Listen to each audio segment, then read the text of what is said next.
Hello, again. For those of you who don't know me, or who may not have seen my announcement video, my name is Barry Fenchak, and I'm a candidate in the upcoming Penn State Board of Trustees election.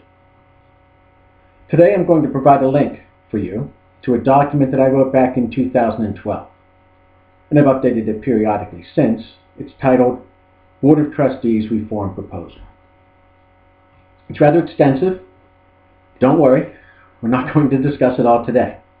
I'm providing this as a link as something for you to use as future reference, as we will be discussing some issues over the next several days to which this document is relevant.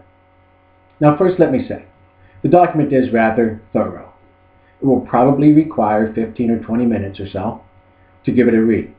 And I know a lot of folks won't do that, but I hope that you will. If you do, I think that you will recognize how important this topic is. I also want to say just a few words about what this document is and what it is not. A couple of items. There is no way that this entity, the Penn State Board of Trustees, will ever reform itself. That was always, to me, clearly evident, and certainly the actions of the last 5 years should make that evident to anyone who's been paying attention. And reform will ultimately have to be mandated upon this board, either by the state legislature or the courts. That being said, it remains imperative, absolutely imperative, that we and our trustees understand the topics discussed in this paper. If we are to ever realize the goal of responsible stewardship for our university, we must understand the roles and responsibilities of any governance board for any institution. We must understand the roles of the individuals, in this case the trustees, who are placed into the positions to act as stewards for the university. And we must, absolutely we must, always act in a manner congruent with those responsibilities and duties of righteous governance, even if the scoundrels do not. And we know that the scoundrels will not. Now, let me make it clear. I have no illusions that solely in having our elected 9 trustees acting as responsible stewards, that will work like some magic pixie dust that we sprinkle around and bring responsible stewardship to the university as a whole. At some point, as I mentioned, we must have the assistance of the legislature or the courts.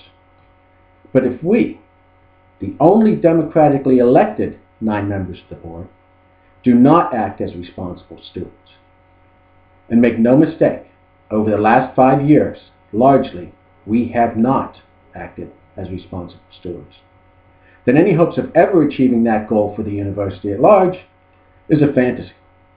It will not happen. An understanding of the roles of responsible stewards and a commitment, an ironclad, indelible commitment to act congruently with those duties and responsibilities is a must. It's a have to. Understanding and being committed to the principles of responsible governance must be our North Star. It must be the guidepost that directs our actions, that we are committed to, always.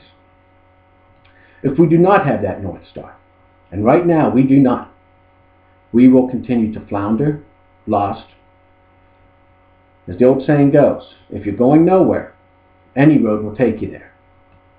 We're on any road. On the other hand, and on a brighter note, if we do have that North Star, and if we have a commitment to act as responsible stewards, and a thorough, clear understanding of what that means, and we act accordingly, every day, we must get there, eventually.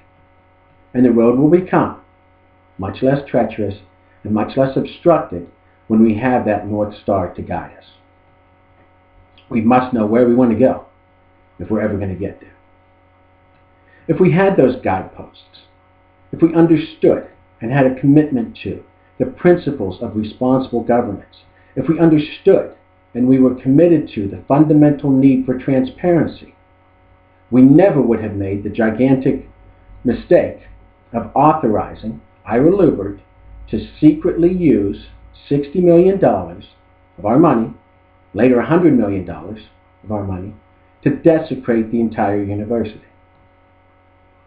If we understood and we were committed to the fundamental principles of engagement, we never would have committed, and continue to commit on a regular basis, the fiduciary failure of wasting hundreds of millions of dollars of Penn State resources to what can best be described as dubiously priced and very disconcerting capital spending projects. We'll talk about this issue in detail in the upcoming days. If we understood and we were committed to the fundamental principles of accountability, we never would have committed the act of governance hara-kiri that was consummated in the unanimous vote to support Ira Lubert as board chairman. We most certainly would not have had a trustee tell us, after supporting Ira Lubert for board chairman, that he did so, but only after asking the tough questions and demanding answers from Ira Lubert. Tough questions that he claims he asked behind closed doors, in private session. Questions that we will never hear, and certainly answers that we are apparently considered unworthy of hearing. The fact that these comments came from a trustee whose self-proclaimed crowning achievement after a lifetime of government service was, and you couldn't make this up if you tried, his crowning achievement was the implementation of sunshine laws, laws to ensure governmental transparency.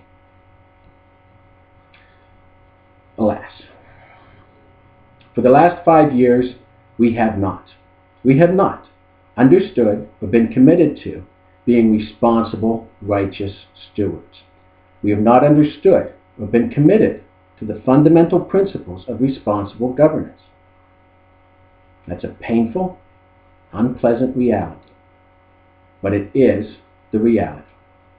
And we better recognize it, and we better face it if we have any hope of overcoming it. In any event, as I mentioned at the top, this document that I will link in for you will serve as a good reference guide for some of the issues that we'll be discussing in the next several days. I hope you do take the time to review it, and certainly contact me with any comments, questions, or concerns that you may have. I included my contact information with my announcement. I'll also include it below this link. Responsible stewardship for Penn State. Responsible stewardship for Penn State. If that is ever going to be more than a catchphrase, it's up to us to demand that it happen, even when that process is uncomfortable. I hope that as we move forward, you will demand more. You will demand more than buzzwords and sound bites from any candidate who asks for your support. If we're to achieve responsible stewardship, we must first demand it. Until we meet again, when we'll be discussing some specific issues, their importance to Penn State, and what we should be doing about them right now. Thank you. Thank you for your time. Thank you for your engagement. It's up to us to demand the responsible stewardship that Penn State deserves. Thank you.